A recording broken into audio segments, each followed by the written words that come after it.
अभी लगाए हो। Hello hello hello hello. आइए सर 154 नंबर क्वेश्चन पे चलते हैं। क्वेश्चन कहता है अगर वोल्ट मीटर एसी लाइन में जोड़ा जाए तब कौन सा कनेक्शन सार्थक होगा? बताइए सर। ये क्वेश्चन है आपका सर इंस्ट्रूमेंट चैप्टर का, इलेक्ट्रिकल इंस्ट्रूमेंट चैप्टर का, इसलिए इस क्वेश्चन को अभी हम लोग नहीं करने जा रहे हैं। आगे बढ़ते हैं अगले क्वेश्चन में। परावैद्युत क्या है? परावैद्युत सर विद्युत रोधी पदार्थ है। जिस क्वेश्चन को हम घेरे हैं सर वो किताब में उसको हटा दिया गया है।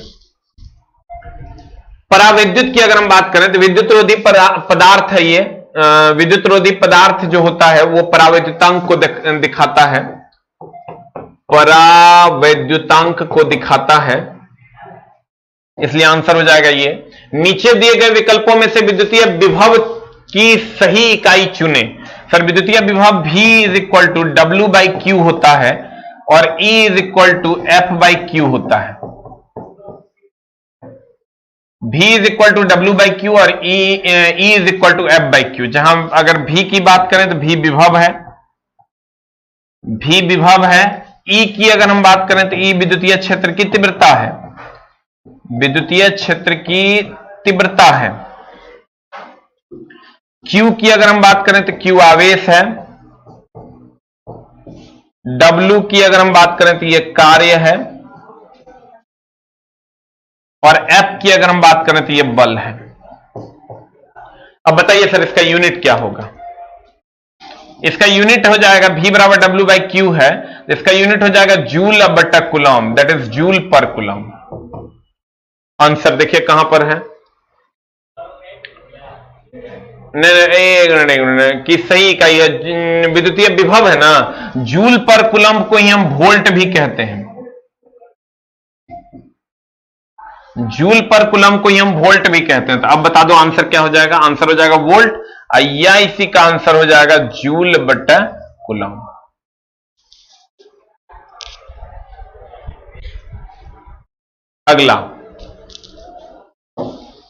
अगला शुष्क परिस्थितियों में मानव शरीर का प्रतिरोध 1000 ओम के बराबर 10 ओम के बराबर। आंसर हो जाएगा कितना? 1000 ओम के बराबर। द राइट आंसर इज 157 का ए नंबर। सर पढ़ना जितना जरूरी है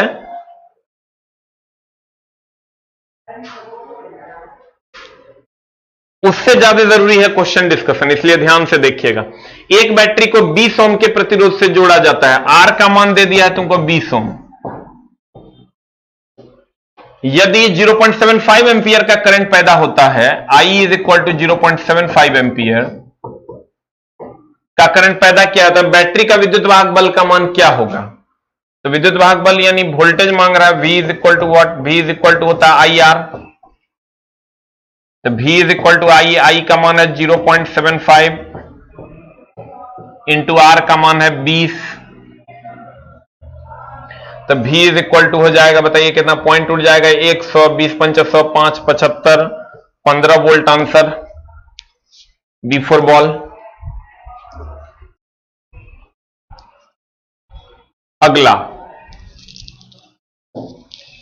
अगला कहता है किरचॉफ का कौन सा नियम नोड जंक्शन और के विश्लेषण के लिए लागू होता है? इसको किरचॉफ का करंट लॉ कहते हैं, केसीएल। केवीएल हो जाएगा किरचॉफ का वोल्टेज लॉ। अगला, चालक का प्रतिरोध किस पर निर्भर नहीं करता है? चालक का प्रतिरोध तापमान पर निर्भर करवे करता है, लंबाई पर निर्भर करता है, सामग्री की प्रकृति पर करता है, ईएमएफ पर नहीं करता। चालक का प्रतिरोध ईएमएफ पर निर्भर नहीं करता। अगला, 12 वोल्ट इतना मिली एम्पियर की धारा को सीमित करने के लिए कितने प्रतिरोध की आवश्यकता होगी? V इज इक्वल टू दे दिया है 12 volt, I is equal to हो गया 3.6 मिली एम्पियर। कितने प्रतिरोध की आवश्यकता होगी? R इज इक्वल टू होता है V by I। R is equal to V हो गया 12, I हो गया 3.6 गुना मिली है 10 टू द पावर माइनस 3। अब इसको सॉल्व कर लीजिए, आंसर आ जाएगा किलो ओम होगा यहां। इसको ऊपर लेके चले जाइए, ये आ जाएगा 12/3.6 गुना 10⁻3। ये पॉइंट उड़ेगा 120 हो जाएगा, 12×3 हो जाएगा, यानी हो जाएगा 12×3 3 10/3 3.3 इंटू 10⁻3 ओम। इसको हम लिख सकते हैं 3.3 किलो ओम। किलो ओम में आंसर है, इसलिए ए नंबर हो जाएगा। हाँ, एलपी में ट्रेड का भी एग्जाम होता है एमडी से। हाँ जी, आप बड़ा कंफ्यूज रहते हैं। अभी तक आपको ये पता नहीं आपने आईटीआई किया है। लाइव क्लास के 5 घंटे के बाद वीडियो अपलोड होती है, अपलोडिंग में टाइम लगता है। अगला, विद्युत ऊर्जा की वाणिज्यिक इकाई क्या है? विद्युत ऊर्जा की वाणिज्यिक इकाई सर किलोवाट आवर है, जिसको हम यूनिट भी कहते हैं। अगला, 4 पिकोफैराड के 2 संधारित्र श्रेणी में जोड़े गए हैं, तो संधारित्र कितना धारिता होगा? श्रेणी में जोड़ा है 4 पिकोफैराड का 2 गो, ये 4 पिकोफैराड है, ये भी 4 पिकोफैराड है। अब इसका समतुल्य निकालना है। समतुल्य निकालने के लिए क्या करना होगा? C = आपको पता है श्रेणी में है और कैपेसिटर है, तो क्या करते हैं हम लोग? ये हो जाता है 1/4 + 1/4। एलसीएम ले लोगे 4 आ जाएगा, 2 आ जाएगा, 2 दूनी 4 आ जाएगा। C = 2 picofarad is the answer.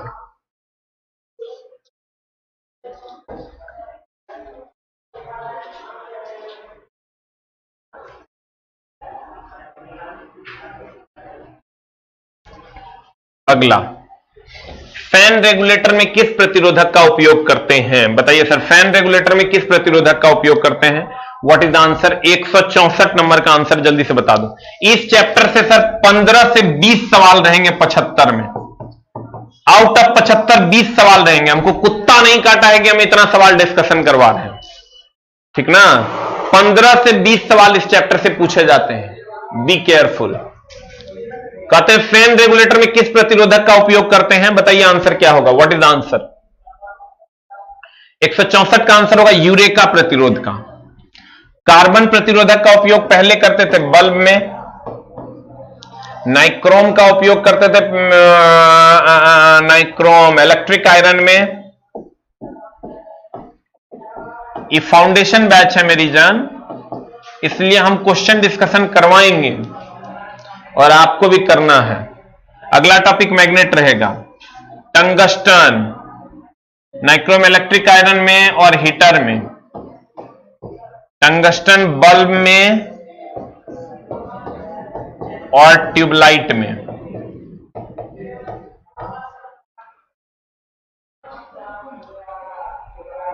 Bulb में और ट्यूबलाइट में। अगला, विद्युत प्रवाह की वह मात्रा कितनी है जो दर्दनाक बिजली के झटके दे सकती है? बताइए सर क्या हो जाएगा? 165। जो सबसे ज्यादा होगा वो सबसे ज्यादा झटका देगा, आंसर हो जाएगा C फॉर कैट। जो सबसे ज्यादा होगा वो सबसे ज्यादा झटका देगा, आंसर। अगला, दिए गए विकल्पों में किरचॉफ के धारा नियम को पहचाने। कुल धारा प्रत्यक्ष रूप से प्रयुक्त वोल्टता के अनुपातिक होता है। सभी घटकों में विभवांतर का योगफल 0 होता है। किरचॉफ के धारा नियम, एक नोड में प्रवेश करने वाली, यही आंसर हो जाएगा, एक नोड में प्रवेश करने वाली धाराओं का योगफल उस नोड से बाहर जाने वाली धाराओं के योगफल के बराबर होता है। अगला, एक लूप नहीं होता है, नोड में जंक्शन पर होता है धारा लो। एक वोल्टेज स्रोत 20 ओम वाले R1 40 वोल्ट,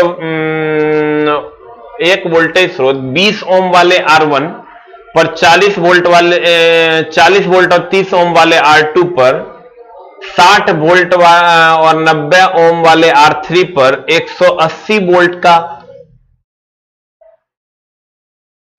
वोल्टेज ड्रॉप उत्पन्न करता है। ये सभी सीरीज में लगे हुए हैं, तो इस पर लगाया गया वोल्टेज कितना होगा? सीरीज में क्या होता है सर? सीरीज में वोल्टेज जुड़ जाता है। अगर मान लो कि ये इसका वोल्टेज है, ये इसका वोल्टेज है 10 वोल्ट और इसका वोल्टेज है 20 वोल्ट, तो कुल वोल्टेज अगर कहेगा, ये क्वेश्चन देखने में अटपटा जरूर है लेकिन है बड़ा आसान।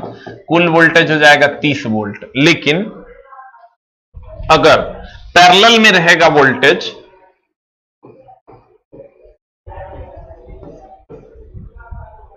पैरेलल में अगर रहेगा ये 10 वोल्ट और ये रहेगा 20 वोल्ट, तो इसका कुल वोल्टेज जो हो जाएगा, वो कुल वोल्टेज ये 10 है तो ये ऊपर वाला भी 10 से रखना होगा, क्योंकि समानांतर में वोल्टेज का मान समान होता है। समानांतर में जो है वोल्टेज अगर ये 10 होगा तो ये भी 10 से होगा, और सीरीज में है तो अलग अलग हो सकता है। अब बता आंसर क्या होगा। कुछ नहीं करना है, एक वोल्टेज स्रोत 20 ओम वाले R1 पर 40 वोल्ट है, 30 ओम वाले R2 पर 60 वोल्ट है, 90 ओम वाले R3 पर 180 है, तो सीरीज में तीनों को जोड़ दो, कितना कितना हो जाएगा बता। 40 60 100 और 180 यानी 280 इज द आंसर।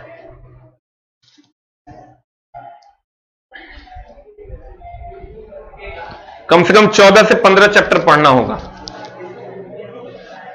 अगला,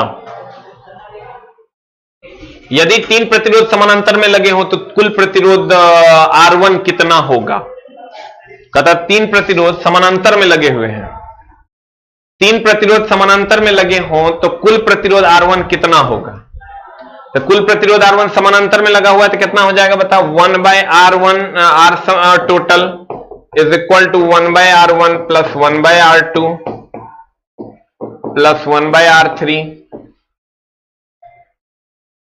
यहां से R टोटल अगर निकालोगे तो उल्टा हो जाएगा, R total is equal to 1/1/R1 plus 1/R2 plus 1/R3।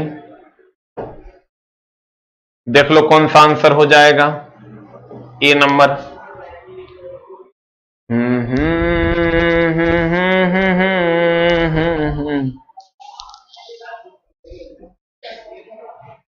हाँ, सबको जोड़कर योगेंद्र जी होगा। अगला, एक बीओटी बोर्ड ऑफ ट्रेड इकाई निम्नलिखित में से किसके बराबर होता है। बता, हम पीछे बताए हैं। 1 बोर्ड ऑफ ट्रेड यूनिट किसके बराबर होता है। 169। आंसर हो जाएगा 1000 वाट घंटा के बराबर।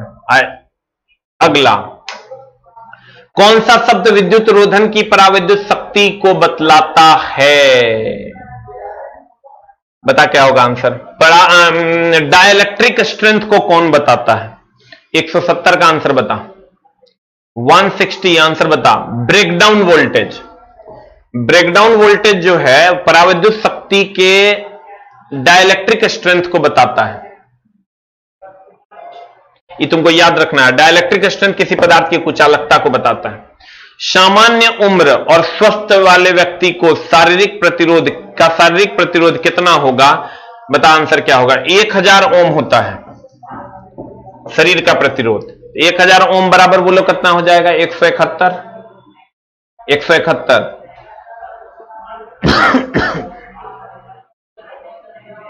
आंसर बता जल्दी से। 1 किलो ओम को हम 1000 ओम लिख सकते हैं आंसर। अगला, समानांतर संयोजन में कुल प्रतिरोध न्यूनतम से न्यूनतम होता है। न्यूनतम से न्यूनतम होता है इसका मतलब घटता है। जैसे अगर तुम यहां 2 ओम ले लो और ये 3 ओम ले लो तो R इज इक्वल टू 2 गुना 3 अब बटा 2 प्लस 3 यानी 6/5 इज इक्वल टू 1.2 ओम हो जाएगा आंसर। आंसर हो जाएगा घटता है। देखो 2 और 3 दोनों से ना कम हो गया, सीरीज में हो जाएगा तो बढ़ेगा। अगला, प्रतिरोध के किसी तार को खींचकर R प्रतिरोध के किसी तार को खींचकर उसकी लंबाई यदि इसके मूल मान का n गुना कर दिया जाए तो उसका प्रतिरोध n² गुना हो जाएगा। खींच न रहा है तो खींचातानी करेगा तो x का x² हो जाएगा, खींचातानी नहीं करेगा तो x का x हो जाएगा। पीछे पढ़ाए हैं। निम्न में से कौन सा एक इंसुलेटिंग पदार्थ है। इसका आंसर ठीक कर लेना, आंसर गलती होगा 174 का। 174 का इंसुलेट नहीं, इसका आंसर ठीक है पेपर होगा। चांदी, कॉपर, इंसुलेटिंग पदार्थ मतलब कुचालक, कुचालक।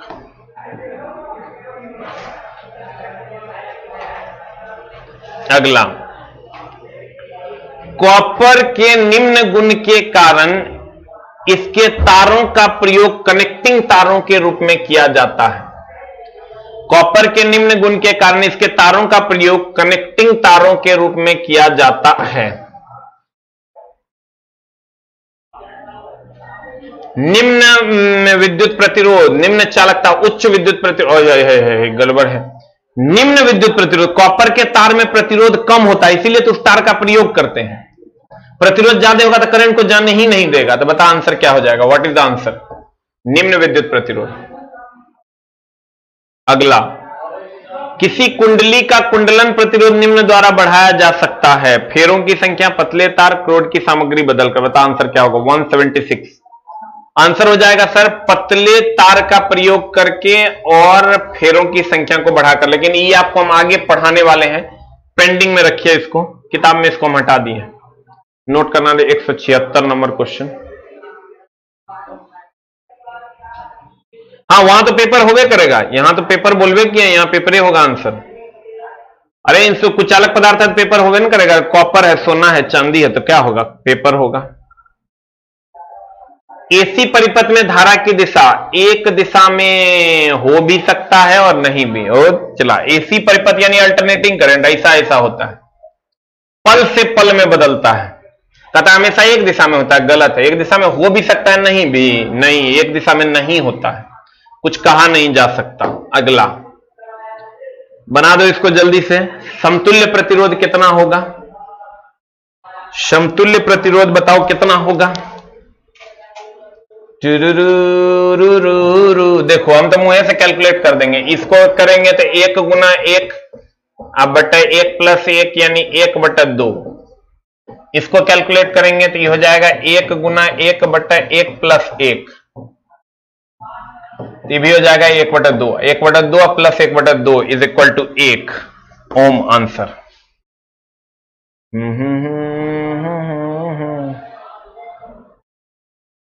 उच्च प्रतिरोध और निम्न प्रतिरोध पाने के लिए बैटरियों को किस क्रम में जोड़ना चाहिए? उच्च प्रतिरोध और निम्न धारा। देखो, उच्च प्रतिरोध और बैटरी का क्वेश्चन है, इस सेल एंड बैटरी में क्वेश्चन ट्रांसफर हो जाएगा, इसलिए इसको अभी हम लोग नहीं पढ़ेंगे। यही सब काम किताब में हो रहा है। चला, जो क्वेश्चन ट्रांसफर होगा लिख देना रे। 180 नंबर। 2.2 इतना वाले हीटर का प्रतिरोध कितना होगी? तो तुम बना देगा, R इज इक्वल टू होता है V बाई आई। नहीं, वाट में दिया हुआ है, देखो कौन सा फॉर्मूला लगेगा। तुमको दे दिया है पावर इज इक्वल टू, कुछ क्वेश्चन है इसमें हम हटाएंगे उसको, जो कि बुक में हटा के हम दूसरे चैप्टर में उसको ले गए हैं। 220 वोल्ट तुम लोग कहता है खाली कि छाप दीजिए कुछ हो।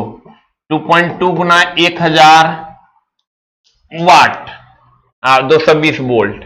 तो कह रहा है प्रतिरोध कितना होगा? P इज इक्वल टू होता है V square by R, R is equal to होता है V square by P। V square बोले तो 220 का होल स्क्वायर, अब बाय P का मान कितना होता है? 2.3 इंटू 1000। अब इसको सॉल्व करो, कितना आता है? ओ 180 नंबर क्वेश्चन का व्हाट इज द आंसर? 180 का आंसर बताओ।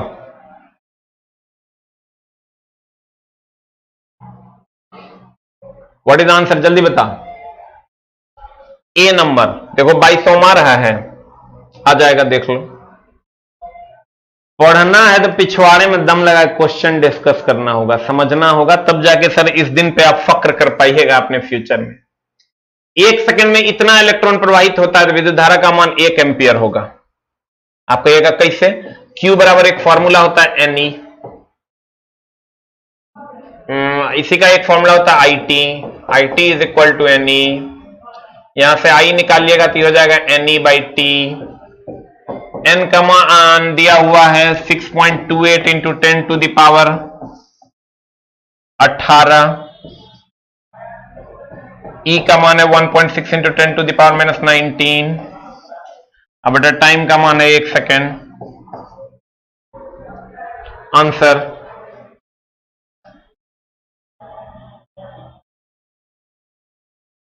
काट खोट कर दो, आंसर आ जाएगा।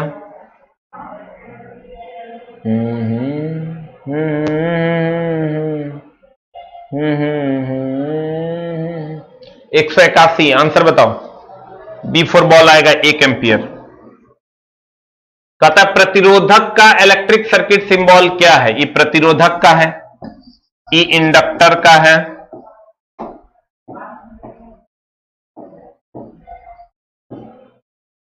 ई तो सर कुछ है ये नहीं है, ई कैपेसिटर का है, ई प्रतिरोधक का है। और अगर ऐसा रहे, ये हो गया प्रतिरोधक, ये हो गया परिवर्ती प्रतिरोधक।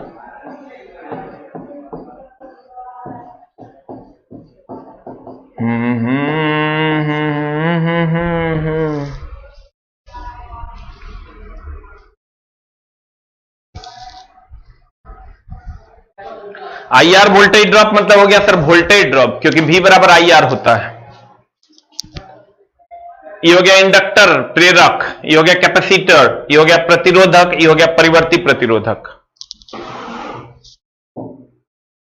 प्रतिरोधक लोड में शक्ति क्षय निम्न में से किसके समानुपाती होता है?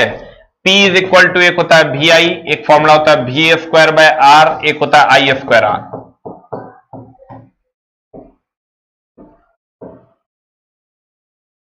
प्रतिरोधक लोड में शक्ति क्षय निम्न में से किसके समानुपाती होता है?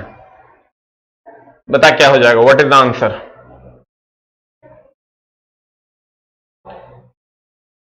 आंसर क्या हो जाएगा? प्रतिरोधक लोड में शक्ति क्षय निम्न में से किसके समानुपाती होता है? शक्ति क्षय समानुपाती होता है धारा के वर्ग का।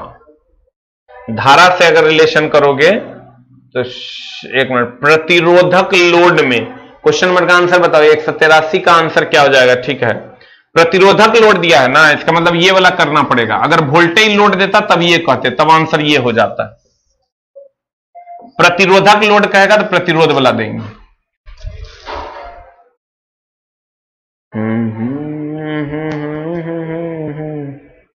मिटाया न कीजिए। अगला, किसी तार की मोटाई किसके मान पर निर्भर करती है? भैया हाई वोल्टेज वाला तार मोटा होता है, लो वोल्टेज वाला तार पतला होता है।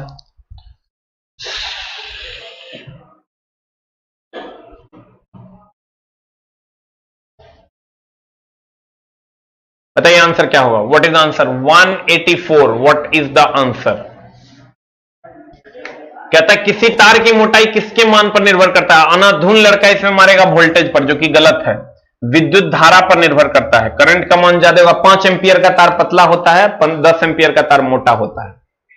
अगर वोल्टेज पर निर्भर करता ना तो 11,000 वाला जो वोल्ट के 11,000 वोल्ट का तार जो होता है वो इतना मोटा है, तो 33,000 वोल्ट का तार इतना मोटा होता है। वोल्टेज पर निर्भर नहीं करता, करंट पर निर्भर करता है। अगला, तार के इंसुलेशन की मोटाई किसके मान पर निर्भर करती है? इंसुलेशन मतलब कुचालक, जो तार पे कवर रहता है वो किसके मान पर निर्भर करता है? ये चला है कुछ इंसुलेटर और कंडक्टर का क्वेश्चन। 185 लिखना, 184 भी लिख देना।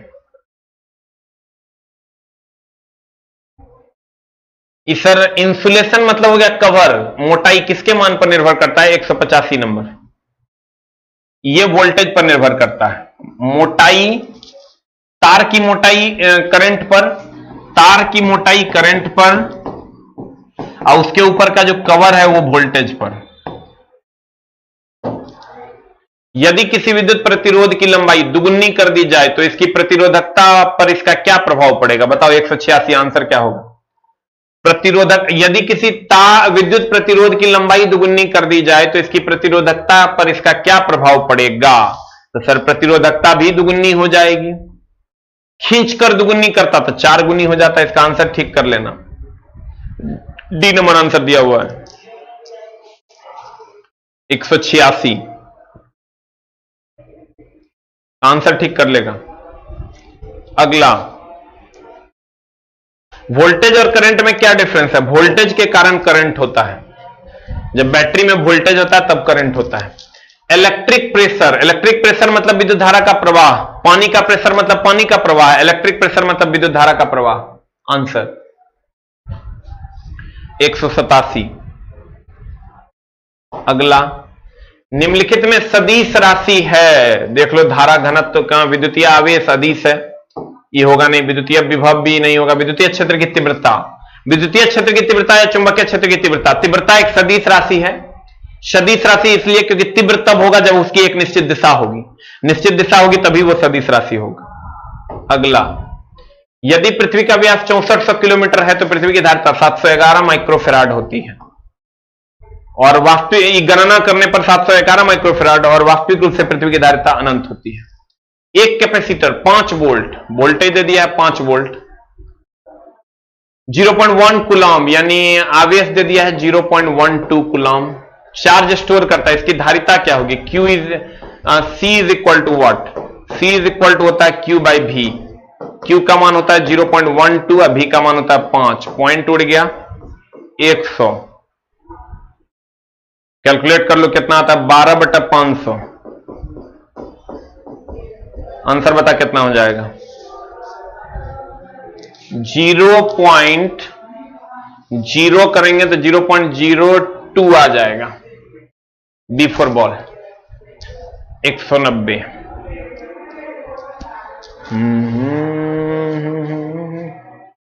अगला, ओम का नियम लागू किया जा सकता है जीनर डायोड पर, ट्रांसफार्मर पर, दिष्टकारी पर, प्रतिरोध पर, बता क्या होगा?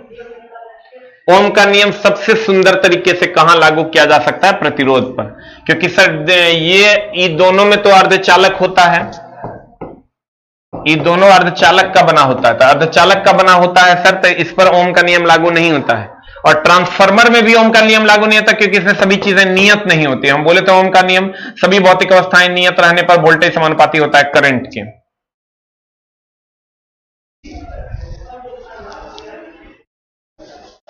साइंस की क्लास अभी सर मिल जाएगी रिकॉर्डिंग लाइव। निम्नलिखित में से कौन सा एक निष्क्रिय घटक नहीं है? वह जो निष्क्रिय घटक नहीं है 192, बताइए सर आंसर क्या होगा? ट्रांजिस्टर एक निष्क्रिय घटक नहीं है क्योंकि इसमें कुछ ना कुछ चार्ज स्टोर रहता है, इसलिए यह निष्क्रिय घटक नहीं है। 192 भी लिखना, यह चल जाएगा सर सेमीकंडक्टर चैप्टर में, वहां पढ़ा देंगे ये। अगला, निम्नलिखित प्रतीक क्या दर्शाता है? इस सर देखो, अगर दोनों एक बड़ा एक छोटा है तो यह बैटरी को दर्शाता है, और दोनों अगर बराबर है, दोनों अगर बराबर है तो यह कैपेसिटर को दर्शाता है। अब देख लो, दोनों बराबर है तो इसका मतलब कैपेसिटर संधारित्र को दर्शाएगा।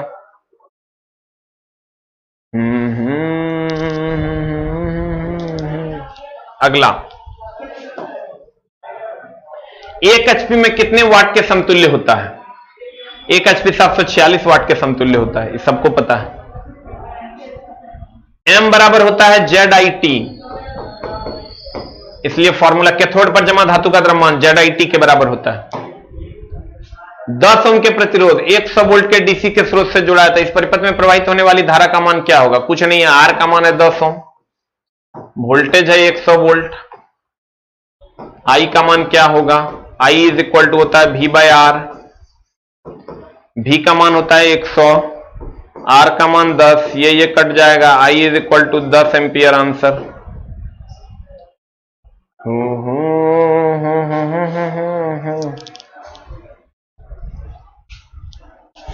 8 AM वाली क्लास कल से होगी। अगला, जब प्रतिरोधों को श्रेणी क्रम में संयोजित किया जाता है तो प्रत्येक प्रतिरोध में प्रवाहित होने वाली धारा होती है। अगर श्रेणी क्रम में दीजिएगा तो धारा सबका समान होता है, वोल्टेज अलग अलग होता है, धारा जो है वो समान होता है, अब वोल्टेज जो है वो अलग अलग होता है।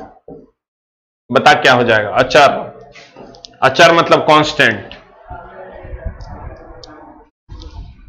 आंसर 198।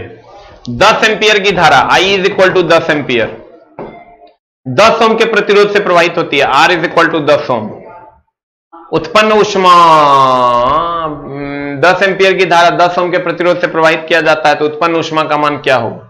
उत्पन्न ऊष्मा दिया हुआ है लेकिन सारा वाट में है, वाट में है यानी पी मांग रहा है, पी मांग रहा है मतलब आई स्क्वायर आर फॉर्मूला होता है, P is equal to I square R. I बोले तो 10 एक स्क्वायर इंटू आर, आर बोले तो 10, 1000 वाट इज द आंसर। दिया हुआ है ऊष्मा लेकिन अब मांग रहा है सर शक्ति, आंसर उसी हिसाब से निकालना होगा। अब बुक करता है ना भाई, अभी बुक में लेट लगेगा, 10-15 दिन अभी बुक में टाइम लगेगा। हम कितना करेंगे, हम पागल नहीं हो जाएंगे, हम जब तक सेटिस्फाई नहीं होंगे तब तक देंगे नहीं बुक। निम्नलिखित में से कौन सा विद्युत रोधक है? इसका चांदी, तांबा, प्लास्टिक। आंसर 199। इसका देखो आंसर गलती था, हम बुक में पकड़े हैं तो इसको ठीक किए, इसका आंसर ही गलत था। इसमें देखना तो चांदी दे दिया तुमके, तुम्हारे पास जो पीडीएफ गया तो क्या करें, दो एबीसीडी में गलती था, दोनों को ठीक किए। एक टोस्टर क्या होता है? टोस्टर होता है वो ब्रेड वगैरह जो पकाते हैं, ब्रेड पकाने वाला ईएलपी का क्वेश्चन है। एक टोस्टर का तापन एलिमेंट ब्रेड पकाने वाला में हीट जनरेट करता है, हीट कौन जनरेट करता है? हीटर बोले तो नाइक्रोम। आंसर 200, आंसर हो जाएगा सी फॉर कैट।